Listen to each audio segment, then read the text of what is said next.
Georgia comes out on top over Florida 34-7. It was pretty close at first. First quarter was 0-0. I thought it was pretty surprising. Georgia didn't run the ball as much, I thought, as they should have. Florida's defense played pretty well. And it's interesting, anytime there's a big game, and not to say that this was a big game, but this is a big matchup between Florida and Georgia. And everybody was talking about Florida's offense and Georgia's defense, and quickly turned into a surprising matchup between Florida's defense and Georgia's offense. It quickly, late in the first half, Florida goes with Anthony Richardson. It was interesting. I was listening to radio last week with Matt Hayes, national college football writer. He said that a source told him during the bye week that Emory Jones was taking all first-team reps. And then it was late last night and this morning I saw there was a lot of sources came out and said that Anthony Richardson is more than likely going to get the start, and he did. He got all the reps in the first half. He pretty much played the entire game until he got hurt until he got put in the concussion protocol. Dan Mullen, after the game, said he doesn't know what his update is, and they'll probably have to go throughout the week, and he'll have to go through the concussion protocol. But Anthony Richardson looked like a freshman against a really good defense. Some good, some bad, some ugly. Torrance gets the interception, and then Richardson fumbles. Florida fans wanted to get the forward progress. They get to get the whistle. They didn't. So then Richardson fumbles. Georgia pretty much gets a continuation drive. James Cook scores a touchdown. Richardson then throws a pick that was tipped by Mike Backer. And then the next drive, Richardson throws a pick six. So pretty much like I said in the post-game show against LSU, I agree that Anthony Richardson should have been the quarterback rolling forward for Florida. But just understand, when he goes in, he's going to make freshman mistakes. And he's going to make freshman mistakes, especially against a very good Georgia team where that there's not a lot of weaknesses on this Georgia defense. You can run on them like Florida has been against other teams. Florida ran the ball a lot better than I thought they would. But Georgia is Georgia, and Florida they missed a field goal. They missed two field goals. There was a 4th and 13 where I thought they should have rather kicked a field goal because it's 4th and 13 against one of the best defenses, and the chances of you getting first down is slim. But I mean, that's kind of nitpicking because I don't think it really would have mattered with the end result of Georgia winning the way they did. But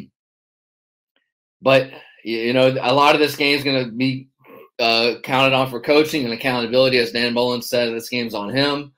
And a game is what I'm going to get a lot into is recruiting. Georgia has out-recruited Florida, and as they should have. And I'm going to go deep into why Florida – a lot of Florida fans, and Denny Thompson, the guy in Jacksonville, he went on 1010XL, which is Jacksonville Sports Radio, which is the flagship station for the Gators. And he made a good point that Florida fans have a way too high of an expectation on what recruiting should be like. Because Florida fans have this expectation that they're supposed to be competing with the Georgias and the Alabamas, and Florida doesn't have all of the resources and the facilities that a Georgia and Alabama has. But I'm going to get to that throughout the show. I was trying to get with Terry Norvell. He's not able to come on tonight, but I'll get with him throughout the week. As if you guys are just now joining us, this is the Gators Final Report. Georgia comes out on top 34-7 over Florida. Georgia will probably stay number one throughout the rest of the season unless they have a hiccup throughout the way.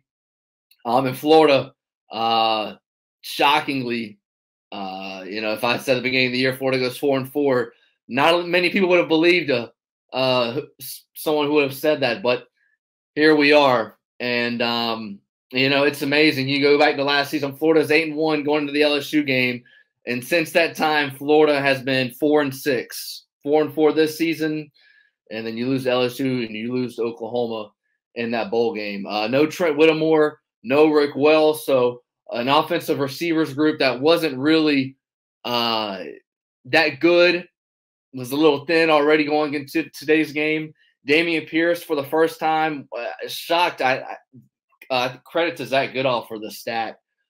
Dameon Pierce, which I don't know what you guys think. Dameon Pierce is far and away Florida's best running back. They're Florida's most productive running back, I'll say. Today was the first game this season that Dameon Pierce passed his 8 carries, and he got 9 today. That was crazy to me. I mean, if you go to that Alabama game, you look at the Tennessee game, you look at the Kentucky game, Dameon Pierce has consistently been Florida's best running back. And understand that Florida's running back group is by far the best group, the most talented group of any position on Florida. And Naquan Wright is really good, and Malik Davis definitely gets his productivity, but Dameon Pierce needs to get the ball more. 9 carries isn't enough, and I know Richardson gets some of those carries, and when Jones played, he got some of those. But yeah, it's I don't know where Florida goes from here. You got to win games. You get on the road to South Carolina next week, and then you get Samford, and then you close out the season with Missouri and Florida State. Only Samford looks winnable, and it doesn't look like those South Carolina, Missouri, Florida State games are a shoo-in, specifically the way Florida is playing. As